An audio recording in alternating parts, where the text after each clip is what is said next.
do have a presentation prepared, but along the way, if you have questions, please feel free to stop and ask, because I'm absolutely thrilled to be here. I've, again, put together a little presentation for you, and I hope that something resonates with you, empowers you, or gives you a direction to go with your children. And again, it's just a taste. We have about half an hour, 40 minutes, and I hope that it encourages you to talk to your providers and get more information from them as well. So, to start with, I believe, and these are my fundamental beliefs, is that all people communicate. And communication doesn't necessarily always look like speech. There's many different ways that we all communicate, and I see you nodding your head and smiling, and you're all communicating back to me, and our children do the same thing. All people can learn. It's innate. It's what we do. It's how our brains are wired. We look for patterns, we look for connections, and we're all pretty much socially driven. So that nice little equation comes together and leads us to that all people can learn to communicate in ways that allow greater access to their world. So it might not necessarily look conventional, it might not necessarily be speech, but it will allow greater access to your world. And I think that's so empowering, and it's really a basic human right to be able to communicate with others. I don't know if any of you have seen this YouTube video. Yeah. It's adorable. These two little twins are standing in front of a refrigerator, and they are babbling back and forth. Nonsense syllables, really. It's not anything that you distinguish as words. But they turn take, they go back and forth, they repeat each other, they're facing each other, they're totally engaged in being social in something that's meaningful to them. And this is what communication is really all about. Having a sender, having a receiver, having a topic, and for them it's this cool refrigerator handle, each other, and a means of expression. And for them they're babbling, and they're laughing, and their body movements, and that's how all of us communicate. I'm doing it right now. I tend to be a gesture kind of person. So overall, communication is a pretty complex thing. Our children are all very complex. They have sensory issues, they might have motor issues, cognitive, social, and as our children evolve, we'll see their communication evolve along with them. So if you have a chance, you should look it up. It's really cool. Janice Light came up with a model of communicative competence, and it's really nice because it breaks things down into categories, which shows the real dynamic interaction between what it really takes to be a competent communicator. You have to have knowledge and use of the tools of communication, things like our language system, that would be the linguistic part, and then operational. If you're using a non-standard, non-speech based form of communication, you have to learn how to operate it. So the iPad is a good example. It's really hot and big, and I think a lot of people are interested in how to use it because it's a pretty inexpensive form of support for our children. And then you'll have to learn how to interact socially and strategically. Like, how do I get somebody's attention? What is it that I want to convey? And then we have a variety of psychosocial factors in there as well. Motivation, attitude. We all have moments during the day when we just don't feel like communicating. So I thought this was just a nice moment to share. And as we think about our children, and they have a variety of different difficulties, is how do we know what they're communicating and what they want? What is our child's current communicative behavior? And these are quite a few questions, and really I was just brainstorming as I was putting this slide together, because you're all very adept at reading your children. You know when they need something, you know when they like or they don't like something. What does my child do to get me to do something? To come over to them, to engage them, to interact with them. How does my child get my attention on purpose, not just the random, like when they call you and really want you to get over? What does my child do on purpose to get me to do something very specific, like give them a drink of water or give them their favorite toy? What makes my child happy? What holds my child's interest? And all of these things together are really the foundation for building a communicative repertoire and reaching them, motivating them, and helping them learn to communicate. So, communicative intent. How many of you have heard this term before? Maybe you have some older children too that have a speech pathologist that you're working with. No? Okay, well, communicative intent is the word that we use in the speech world to talk about why we're communicating. What's the intent behind it? What's the purpose? And you can see all of these children are very clearly expressing communicative intent without saying a word. And we can tell one is really happy to see us, one really wants a cookie, somebody doesn't like something. And all of our children do these things. They might be really subtle. It might take a little bit of detective work to figure out what they are, but all children communicate. They all have intent. And if they don't, this is where we would start. This is like A number one, this and joint attention, which I'll get to as well. So, the social use of communication. We all do a lot of different things to maintain communication, to keep it going. We're inherently social as human beings. And the social use of communication encompasses all of these things, like taking turns, adapting to our situation, changing topics, and it might be really subtle, or it might be only for a couple of things, but all children do use these kinds of strategies. Now, this is probably one of my favorites, is to talk about what language is. And I'm going kind of fast, so anybody have any questions, please stop me in the middle of it.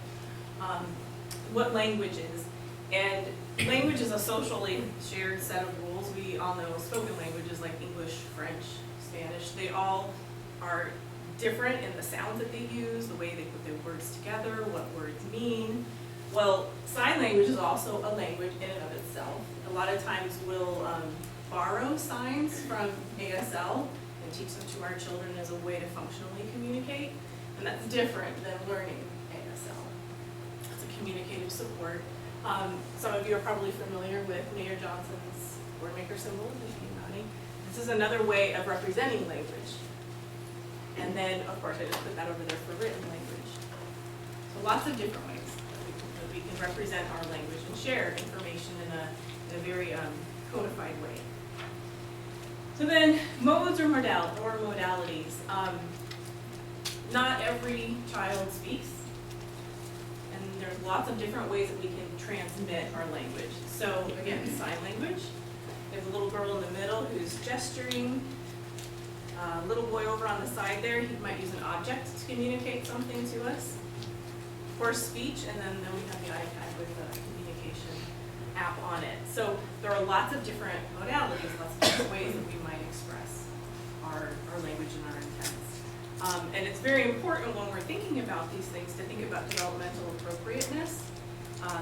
All children can communicate, and all children can be exposed to alternative forms of communication from a very young age, but we do need to meet children where they are and think about where they are developmentally and what kind of form of communication would be appropriate for them at that point, and then scaffold them and elevate them along.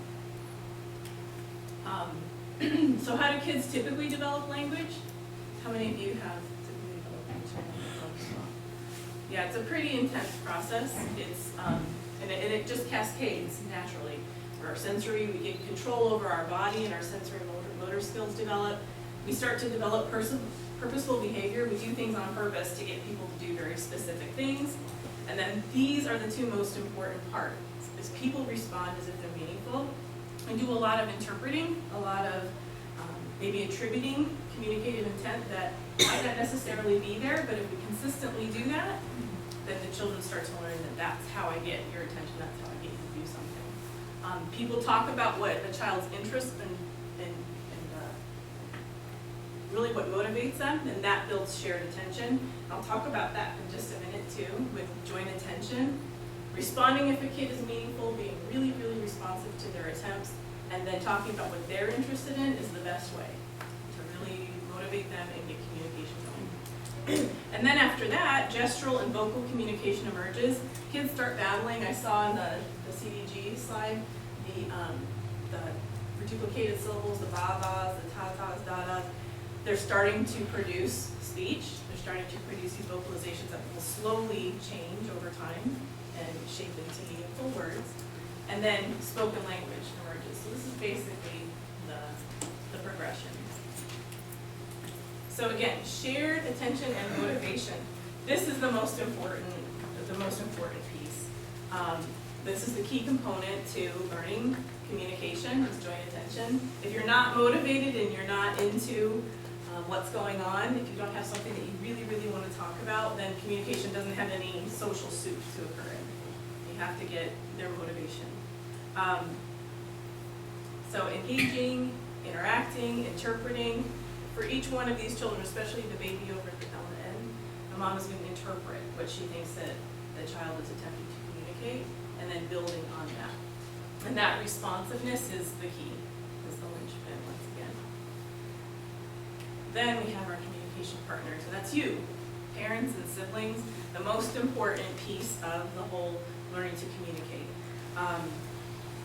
They have to be responsive, we have to make it fun, and only when communication is recognized and consistently reinforced will kids with any kind of severe sensory motor, communicative or developmental difference really make an effort. See that their efforts are being recognized, and then they can be more motivated to persist. So again, the recipe for communication is a reason or a desire to communicate, someone to communicate with, and then a way to communicate. And I think the last one is perhaps the biggest stumbling block for people is, I know that there's things going on in my child's head that they want to express, and how do I support them to get that out? So, these are all up here forms of alternative and augmentative communication, or AAC, and how many of you are familiar with that and been exposed to it? Great. And they all look very different, and they're all at different levels of symbolic representation. We have the little boy over on the end who's using a facial expression. This is a pod book, which is, I'll talk about a little bit in a minute.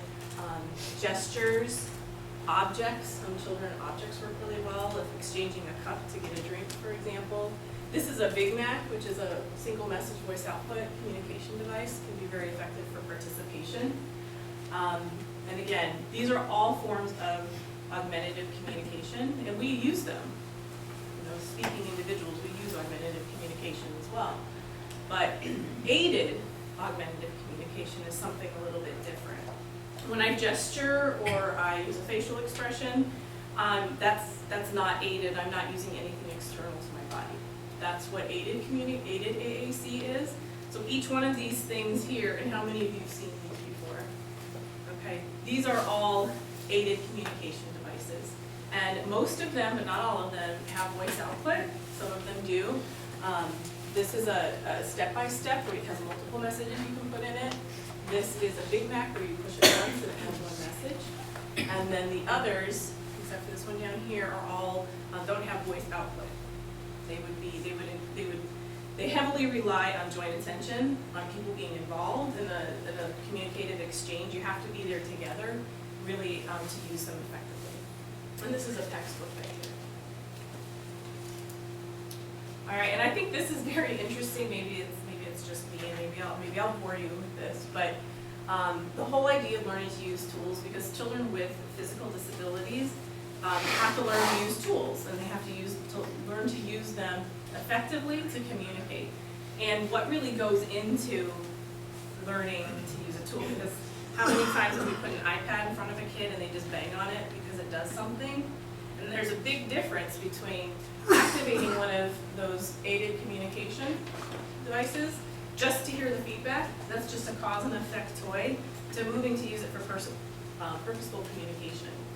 So if we think about how we all learn to use tools, like the little boy over there using a hammer, the first time he uses it, he makes a connection between, hey, I move it like this, and something happens, and wow, if I put a nail in there too, I will actually nail the blocks together, and he'll begin to learn that, hey, I can use this tool as an extension of myself to complete a task.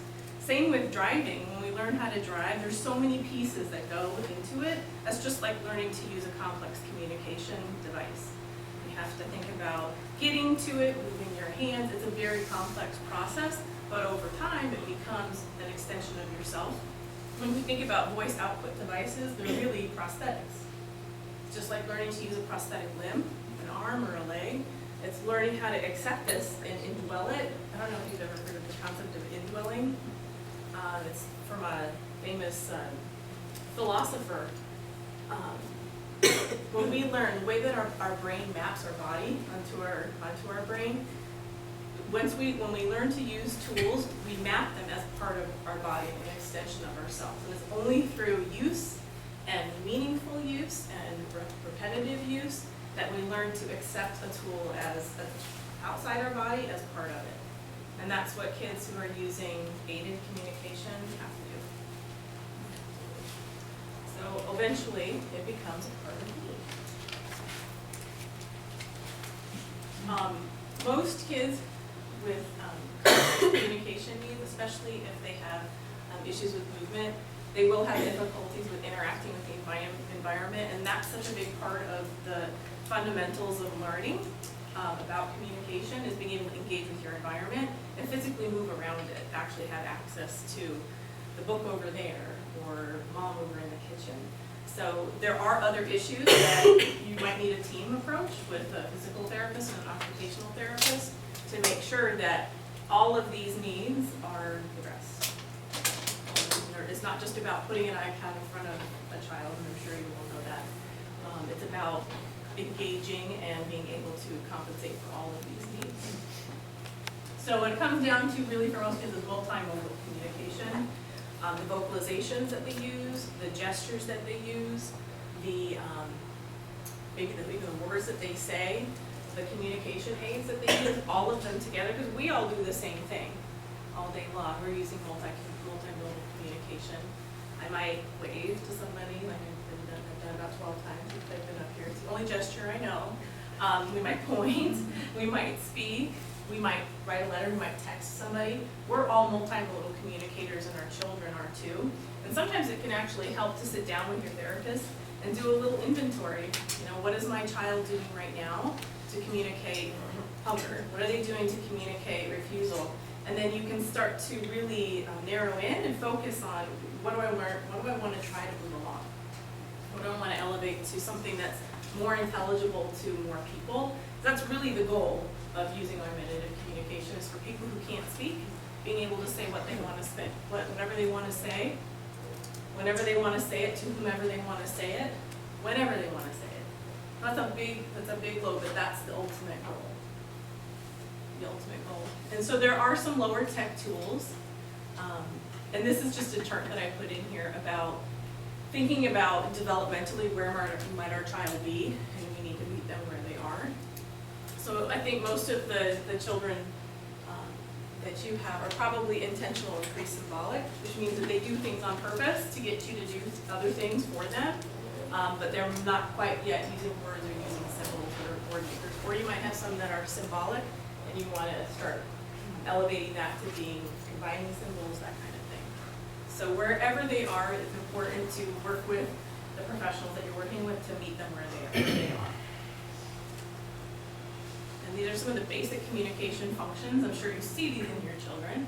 They want to get your attention. They might do something, they might scream, they might throw something at you, they might move towards you to gain access to objects or items, people, comfort.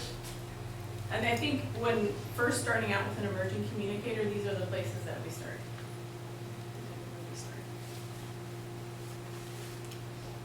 So how do we do it? How do we do it? Well, we must create environments and experiences that are highly engaging, contingent, responsive, and where we support the child where they are towards this goal. So again, going back to what's motivating to your child, responding contingently, even if you have to interpret something and you don't think they're necessarily communicating a certain intention, you can respond to it like it is, and then they start to put those connections together. But being responsive in a meaningful way is the best way to enhance and elevate communication. This is something that I've just started to do some more research on as well. It's been around for quite some time. It's enhanced natural gestures, and a lot of times with children with movement problems or challenges, using gestures is not necessarily the most effective way to communicate. However, all people gesture. So you can take some of the less intelligible gestures that your children use, whether it be using their toe to reach for a remote control on the floor, and you can start to modify it and scaffold it so that it looks more intelligent to more people in that context. These are very, very powerful. I know a lot of times people will teach your child yes or no, which is great if they want what it is that you're presenting to them. So choice making is a big thing. Do you want goldfish or do you want your teddy bear? Well, if they don't want either one of them, then they're stuck. And then they're wrong no matter which choice they make. But to teach them that there's another option of something else, then you open up the door to a whole range of possibilities. And that will build autonomous communication, which again is the ultimate goal of supporting our emerging communicators. When you do introduce, like some of you said, the board maker symbols that you're familiar with them, these are some board maker symbols on here as well. There's an interesting kind of dynamic that happens when we're introducing those symbols to our children. A child who is developing spoken language hears spoken language and outputs spoken language. So what they're putting out matches what's coming in. Children who are learning symbols receive spoken language, but then they're expected to respond with aided symbols, which there's a mismatch. So what we really need to do is make sure that we're also providing aided language models when we're talking to our children who are expected to use aided language models to respond. And there's a couple of different ways to do that. One is partner-assisted scanning. And this is something that we do when direct access to some of those communication aids is not possible. There's a couple of different ways to do it. On the top, this is a YouTube video. I put the address up there if anybody wants to go and watch it. That you present options and the responses are yes or no, but the partner would actually scan through the options and then the responder, he just needs to activate that switch to say yes or no, that's the one that I wanted. So giving the model of what's expected in response. And this down here is an eye gaze frame. I have a picture on the next page, I think, here. Different forms of eye gaze frames where for somebody who's not able to directly access, if you teach a yes, no, or a something else, you can hold up an eye gaze frame and scan through the options and wait for them to either look at it and then look back at you, or to indicate a yes or a no. So this is a nice low-tech, low-cost way to go as well. If you're interested in more information on doing this, because I know we don't have a ton of time, here are the Rec Girl website. They have some very nice videos about how to implement it, and also on YouTube, you can find quite a few as well. But this is a nice alternative access technique, and the nice thing about it too is it really reinforces that joint attention, where you're both attending to the same thing at the same time. POD, which is Pragmatic Organization Dynamic Display, is another way to really program in learning symbols at the same time that you're learning to communicate. Are any of you familiar with POD? With POD? Okay, great. And it was developed by Gail Porter, who's out of Australia. And with this, it's partner-assisted scanning as well. So when you're engaging in an activity or a routine, you would start on the first page, and you have to develop a reliable yes or no. And you would scan through and say, hey, I see you wanted to do something, Johnny. You want to hurry up? You have more? You have something to say. I have something to say, and then this square has a page number on it, and you go to that page and start scanning through, reading each one of the options until you get to what it is, and they give you a yes or no, and then you can move on to what it is that he wants. So this particular shows you how you go here, and you would go to I want, and then you could scan through options. And again, the really nice thing about this is that it really encourages not only learning symbols, but social interaction at the same time, because you're both attending to the same thing and using a tool that gets you both centered around something that's very meaningful. You're okay with us interrupting, right? Yes, absolutely. So you said for the pod you want to have a reliable yes or no before going to this? Yes. Okay. What about transitioning, sorry, No, you're fine. asking questions, but we've been using picture communication with our daughter, and with like physical pictures we've taken of like her toys, diapers, different things, so that we have activities and toys, Right. essentially is all we're working with right now. When would you transition from physical actual representation of her physical toy versus pictorial board maker? Something like this. I would probably go to, with the pictures, is it a picture in context? Or is it a picture that She's you're had some large neurological and- setbacks. She was choosing from a field of 8, and now we're back to making 2 choices with larger pictures. Uh-huh. So, I would probably go to the yes, no, something else. okay. and teach her to ask that additional question, but consult with the speech pathologist that you're working with now. You can try this with any child, and because it's not really so much about learning the symbol like right away, it's about understanding that, oh, I'm going to lead you through this and I'm going to teach you the symbols as I go. And usually when people, both the partners and the child, are starting to use something like the pie, you just focus on this first page, just saying, oh, I have more to say, and building up that pattern until it becomes more automatic. But really, if over time, they would learn to recognize what the symbols meant, because you'd be using them in a meaningful way, whatever it is that they're intended to. I did put a couple of options in here as well for if you're interested in some low cost voice output kinds of items. And again, not every child will benefit from these or need these, but I love these. They're called Talk Blocks. They're from Learning Resources. They're only like $65 or $75 from Amazon, and they're small squares that are about this big, and you can record a single message into them. And then on the back, there's a little like picture hanging hole, so you can mount them on something. So if you needed to make them more accessible, you could mount them on a communication board, close together, further apart. You could do partner-assisted scanning to activate them, especially if you need auditory output in order to scan. Some children with visual issues, they would do that as well. Would those talk blocks be good for, our son is an AAC user, and eventually these things have to be charged. Yes. So we tried to do it at night, but then, we've been in situations where he goes to the bathroom, and now the AAC device isn't there, we can't hear him. Right. That's a great idea. They're mountable. Yeah, so then just like, I need help, or, yes, hey mom, come here. perfect, and that's a great example of multimodal communication. So yes, actually, and they're really, And there's 5 of them in there? there's 5 of them, That and would be they great. come with a clear plastic top that you can put on, that's on there, so you can put the picture inside it. And then I've actually seen people buy those little lap desks, that have the beanbag bottom, and use that for mounting. You could use really heavy duty Velcro also to That plastic kind, yeah, it doesn't let go of anything. For the yes, no, something else, Maggie can say pretty clearly yes, no, but what could you use to voice output as something else? You could even just do like an additional spot or an additional movement.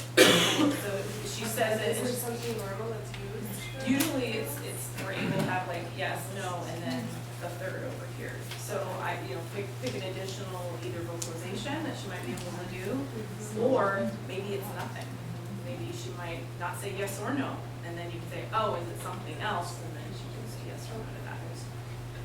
Would the yes, no, something else be something good with like the set of 3? If like my daughter is nonverbal, so have one that's a yes, one that's a no, and one for something else? Yes, exactly.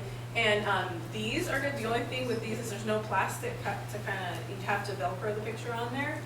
These are really neat though, because you put the picture inside. It's kind of like a picture frame. They are more expensive, but you can mount them again and hold them. I've seen people use them to actually get the yes and to get the no, like actually hold them to the side of the head, and then the something else would be like what we talked about over here. But those are nice as well. These take a little bit more pressure than these. You actually have to push it pretty hard. But yeah, the talking bricks are nice too because they're small and you can link them together, but they do have to be charged. These are battery operated, and these are battery operated as well. But they're pretty versatile too. You can look. Are they pretty loud? They're about as loud as everything else. Yeah, I know. Yeah. That's what we've run into with AAC. It's not very loud in a busy classroom in a high school or a high school cafeteria. Right. It's hard because Right. And depending on even what when it we is, have a external speaker, it's just not like. Right, and then it might be a matter of being strategic, like teaching some of those strategic skills of, hey, I have something to say, or come over here, so that then I can give you a message and you can see it. Right. Yeah. But I love these, they're cheap and inexpensive. I guess it's the same thing. Different modes of access. Again, this is a Bluetooth switch. I was under the impression that people kind of wanted to hear about the iPad a little bit, and this is a nice one from AbleNet. It's 2 switches and it's a Bluetooth, so you can put it on a tray and have the iPad somewhere else. It doesn't have to be connected to it other than by proximity. There are a lot of switch compatible apps, and the iPad does have a setting in its accessibility features where you can turn it into a scanner even without having a scanning app, which is a skill in and of itself though, and not all kids are ready for that for communication purposes, because again it's that all the different factors that I have to work on in order to be successful using this. I did put a few different apps in here as well that are relatively cheap or free. This one is Seen and Heard, and it's really meant for younger children. Studies have shown that scene-based displays are a little bit more recognizable to kids, a little bit more familiar and comfortable when they have context. Those board maker symbols sometimes can be, like with your daughter, a little bit abstract. Even when you think that it's depicting something that is super, super clear, so it might not necessarily be. So this one is good. And then Sounding Board is free. If you wanted to try something, it allows you to scan. Then it has several different arrays that you can put together. It does come with some free icons, but you can also put photos. So it's a nice one to just kind of try out if you want to try something free. And then GoTalk is one of my favorites because it's very, very functional. You can embed videos, you can make little hotspots on top of photos. It's just and then you can scan with it as well. So it's a pretty multifunctional app. You can use it with literacy as you get older as well. What's the difference between GoTalk and Plus? The functionality plus comes with more icon libraries and also the video capability. Without it. Yeah. It's really fun. You can add books, and if you want to tell a story, you can take a video of what I did over the weekend, and then you could play it. What makes you really super cool is like a student that everybody wants to talk to, because I can show you what I did. I mean, and that's a big part of it too that we find in the schools is how to integrate it into the classroom so that they have the time to compose a message that they need to compose, and that they're seen as a valuable member of the committee. You know what I mean? Community. Yes. So it is tricky. It is tricky.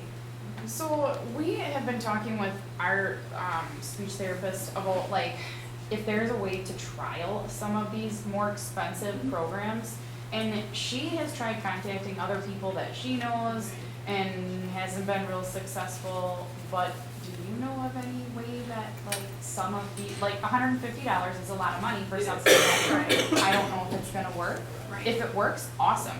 Right. But Well, you if can there's try a components trial- of them, some of them. Well, I know in California here, and specifically in San Diego, there's a lending library through UCP, and there's like a interstate kind of lending. You might want to check that out.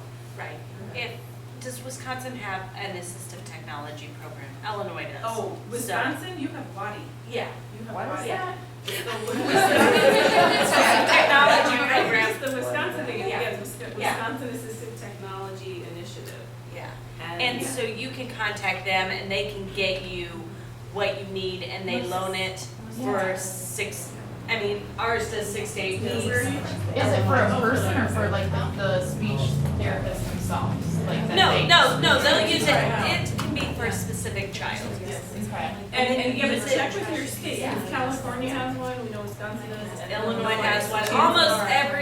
Almost every state has an assistive technology program. And UCP. And they usually come out and help with an evaluation.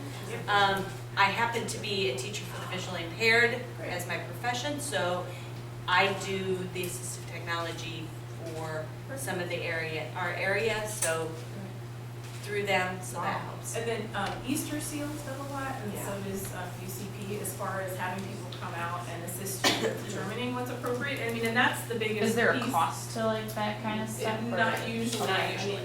And you could, sometimes you can go through your insurance as well, and the school district should be able to do that as well. So, this is just a taste, like I said, and you could, if you feel like it, this one's free, and you can try it out. Real quick on that, I know that if you go to the Apple Store itself, the iPads there, you can look at all the apps that you don't want to buy and look at. You can actually look at it in the store. Yeah, so, just for like. Yeah, go to the We Apple went store and itself. looked at like Pro the Lo physical. Quo, which was $150, and we went to the Apple Store and looked through it to see, hey. Like this is- online or like there's an No, the actual. actual There's store. an actual Bricks and store. mortar building. Yeah, an Apple Store itself. We're like, aw. But you reach out to those agencies in your school district as well, because, success in life is directly related to the ability to communicate, and there are lots of possibilities. And communication doesn't necessarily have to include speech in order to be valuable and valid. Is there any others? Yes? So one of the things that we struggle with is my daughter is an AAC communicator in school, but she is the only one in her class. So one of my dreams is to get her in some sort of like play group where they have them. Have you been able to successfully implement anything like that, like any guide? Like in the school district Either, itself? yeah, or something, because I'm working now, one of her speech therapists has gone on to become a professor, and like, I'm trying to like, okay, at the local college, and I'm like, okay, come on, like, let's like get a play group, because one of my challenges is she doesn't always want to use it because it makes her different. And she doesn't want to be different. You know what's really cool too, something that I've recently learned about, I think it's talked about more for students with autism, but peer mediated intervention, as a way, how to talk to kids and use augmentative, and really encouraging the people at your school site to get your student involved and a valuable member of that's the one thing that we found is the kids that were included. Where to start with making them be a valuable part of this community, and usually it was just with quick hit communication to get kids talking to them. Yeah, but that's a great idea. Have you been able to do anything like that? Most of our kids are at their different sites, and we don't have a concentration of AAC users, but that's a great idea. Something that's even like after school. Yeah. There are summer Matter, camps. matter. Or, yeah, I would- That's why, yeah. Somebody find me afterwards and tell me the names of these camps. Yes. Because, okay, Well, thanks yeah, guys. Camp Chatterbox is one. Right, of the Camp ones. Chatterbox. There used to be one. I did Rocky Life. Oh, Camp, really good. Camp Chatterbox? Yeah. yeah. Okay, Yes. I'll look that up, anything else I should be looking at? You guys are such a great Just put network. AAC summer camps in, AAC, and I'll find some. And there's not a lot in every state, and they kind of come and go. I know there was one here in San Diego that went out on the Strand, and they went surfing, and they did all kinds of cool things, and then people kind of come and go, and I'll just say from our point of view, Krista, as Mark got his AAC device and started to use it and realized and started getting feedback from peers and others, when he was able to communicate, he realized how powerful it was and wanted to use it more and more and more. And we would tell him every day when we first got it, when we were sending him on the bus to school, use your talker, it's a powerful tool. That would be the last thing we'd say every day. And now he picks it up without even thinking about it to go. We used to have to remind him or get it for him every day. He doesn't go anywhere without it now. And we've also had to kind of advocate for him with that, with staff members and others in school and other places, because they want to take it away thinking he's being disruptive, and we say, that's no different than a wheelchair or a blind person's cane or anything else. Do not take that away from him. That's his voice. And really getting good So you got to do education that. within the classroom, like you're saying. Yeah. Be an advocate and work with the speech pathologist at your school too, Yeah. because chances are they're interested in doing the same kind of thing.